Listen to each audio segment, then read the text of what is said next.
Hello and welcome to another episode of the Uranium Market Minute. Today is Monday, March 7th, and this is episode number 88. My name is Justin Hune. I am your host. I'm the founder and publisher of the Uranium Insider Pro newsletter, the only investing newsletter that focuses solely on uranium and publishes on a regular monthly basis. Before we get into today's video, as always, nothing in this video is intended to be investing advice. I'm not your financial advisor. This is not financial advice. Please always do your own due diligence when it comes to investing. Always take responsibility for your own choices. All right, thank you so much again for being here. If you've been enjoying the content in these Uranium Market Minute podcasts, please like the video, subscribe to the channel, hit the notification bell, and you will be notified whenever we publish a new episode, which is just about every day of the week, with an exception of the weekends. Got to take a couple of days off here and there. Hope everybody's doing well. Another solid day for uranium out there, and the commodity space is just absolutely on fire, which I'm going to talk about in the mailbag section.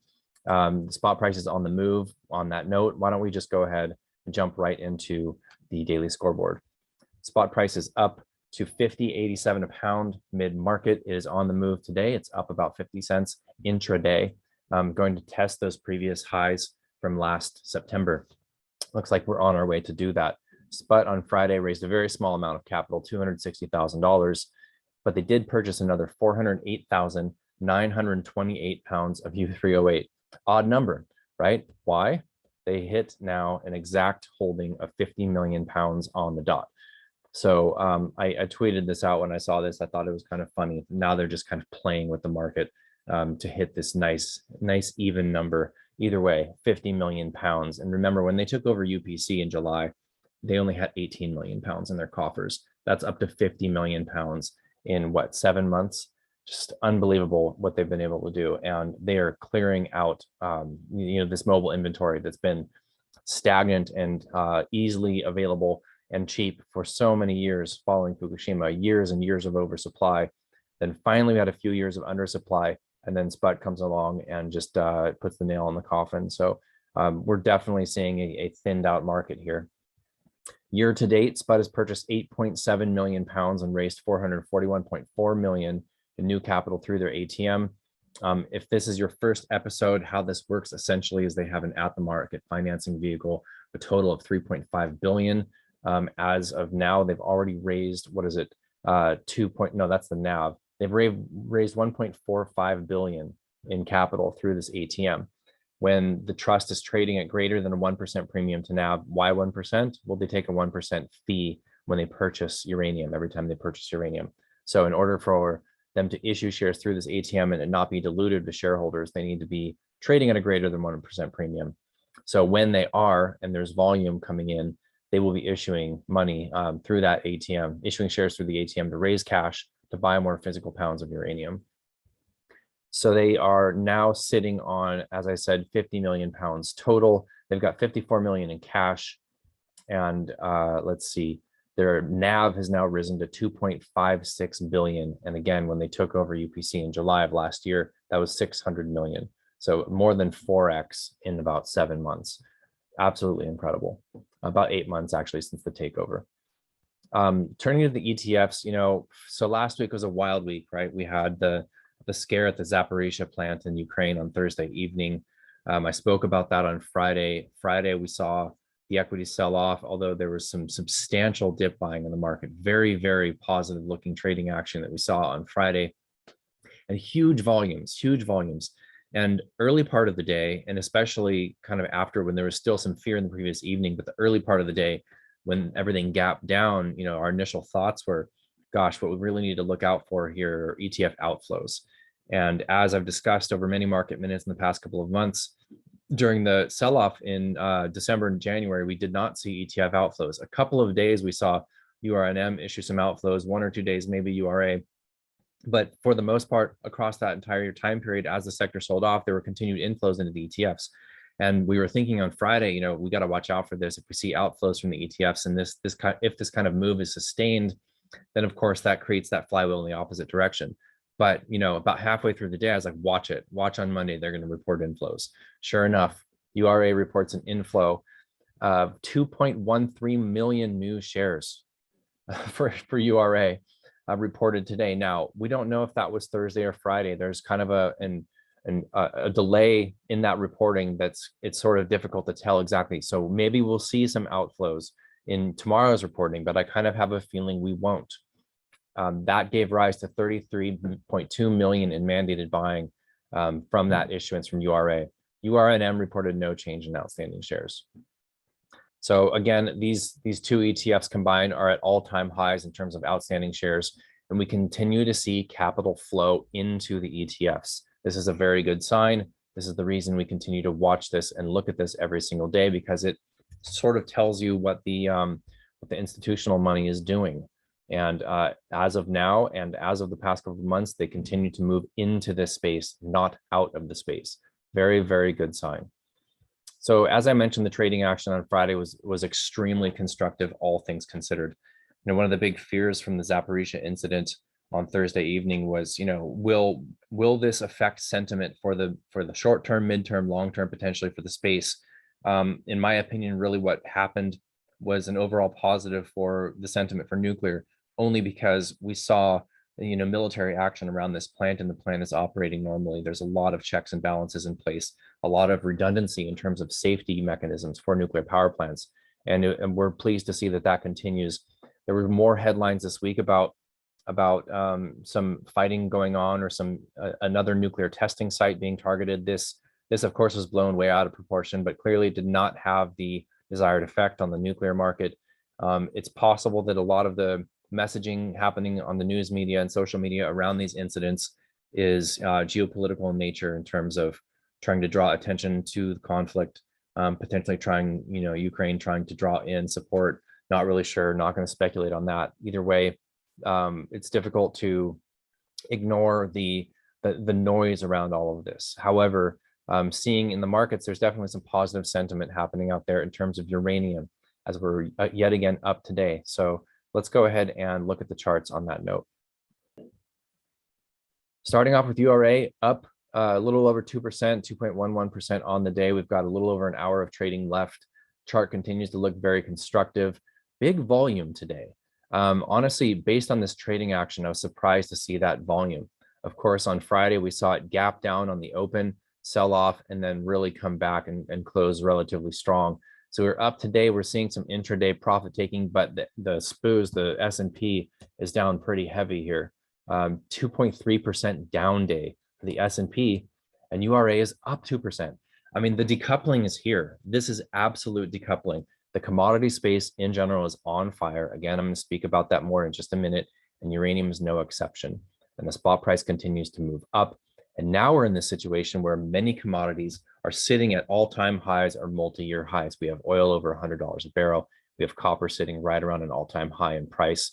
Nickel is going through the roof. Wheat is going through the roof. Now uranium has some catch up to do. So precious metals and uranium are starting to wake up, and the spot price, of course, is moving very, very strongly and holding up really, really well here. And I'm very pleased to see the price action of this ETF on a day like this, with the broad markets down so heavily. Looking at the Sprott physical uranium chart, trust chart, again, just an absolutely beautiful, beautiful breakout. And that breakout is holding extremely well.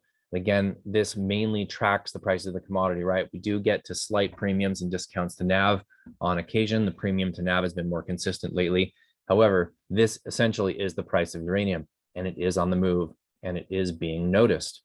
Now, I want to zoom out to the weekly chart on this and then just show you the monthly chart as well. The weekly chart, even as we zoom out, look at the moving averages, well above that 200-week moving average. We are in a bull market, a bona fide bull market for the commodity, and I don't see this turning around anytime soon. Now, just for fun, let's take a look at the monthly chart for SPUT. Now, this, of course, is a takeover of UPC, which started in 2005. This peaked out $37. Now we're sitting at $16, and I do believe this is just the beginning of a multi-year trend, and we're just starting out here. And we could see some extremely strong spot price moves here. Of course, this all depends on really what is on the offer in the spot market. I've spoken at length about the reverse carry trade, about pounds being shaken out of the carry traders due to a backwardated market, which we again have here slightly. How many pounds are available in the midterm? That's the other question. Either way, there's kind of an unknown amount of liquidity in the spot market, but we are seeing the price rise substantially. And honestly, I think that financial players are starting to catch on to this, and it's the beginning of a major rotation of funds into physical commodities, and uranium is one of those commodities. Now, the mailbag section, I've had a couple of not questions really, but comments, and just sort of noting how commodities are getting the attention of investors, especially with this drastic outperformance of the broad markets. And now this has been going on for a few months now. And most of the time when you see comparison charts of commodities to the broad market, oil versus the S&P, commodities versus S&P, these commodities charts are very, very overweight in oil. And we've seen oil make a very, very strong move. Now, this potentially could have much more upside to it. I'm not an expert on the oil market, so I'm not gonna guess around that. But obviously, we're looking at uranium here, and so I wanted to share a couple of interesting quotes and just kind of share some thoughts on this. So last month, the Goldman Sachs head of commodities research, Jeff Curry, said, "This is a molecule crisis. We're out of everything. I don't care if it's oil, gas, coal, copper, aluminum, you name it, and we're out of it." That headline, that quote really, really got passed around the Twitter sphere quite a lot the past month. And it's true. I mean, you can just see these commodities charts going through the roof, and we're out of everything. Now, of course, here we focus on uranium, and the uranium market is very interesting because it's actually a growth market. It's a market that is set to grow by anywhere from 2 to 3, maybe even up to 4% if a lot of the builds follow through per year going out into the next decade. And we still have a major, major supply shortfall. This year alone, we're talking 50 plus million pounds of a shortfall simply from supply and demand. And that's not even calculating in the potential for the financial players to really buy an immense amount of uranium. So, we had forecasted conservatively for Sprott to buy 25 million pounds this year. They're almost at 9 million pounds, and we're only in month 3.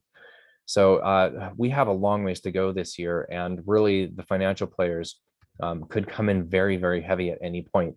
So on that note, here's another quote from Jeff Curry. "So when we think about the space going forward, let's say there are $250 trillion AUM in the world right now. If only 1% of it goes to commodities, that's $2.5 trillion. Do you know what the amount of investment is right now in commodities? It's somewhere around 225 billion. It's just minuscule relative to the potential.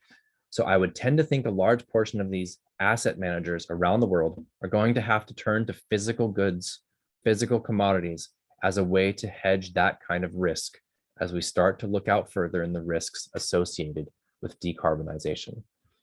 So basically, these are some very, very bold statements coming from the Goldman Sachs head of commodities research. This is not just an anonymous Twitter poster. This is somebody who knows what they're talking about.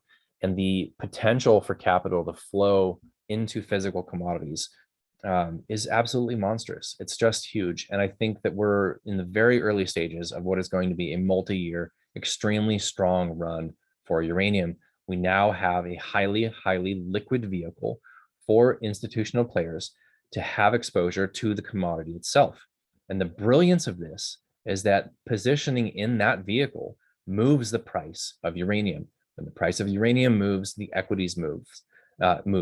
We have these two main ETFs, URA, URNM.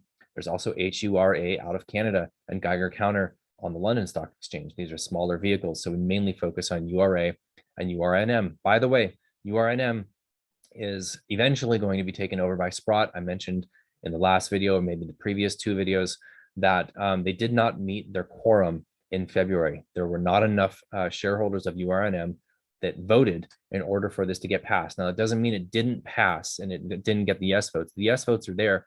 We just need the sufficient 50% of shareholders need to vote on this in order for it to reach quorum. They're confident that that should happen this month. It got deferred to March 23rd. So if you are a URNM shareholder, please vote on this.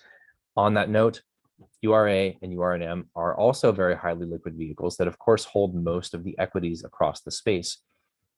So I think that as we go forward, even though some of these commodities have already gone on a moonshot, they don't always move in lockstep. Yes, uranium tends to move along with other commodities, Historically, it has some correlation with oil, a bit, some correlation with natural gas, but for the most part, it kind of sits on its own. It's a unique story. It moves slower than any other commodity I know of.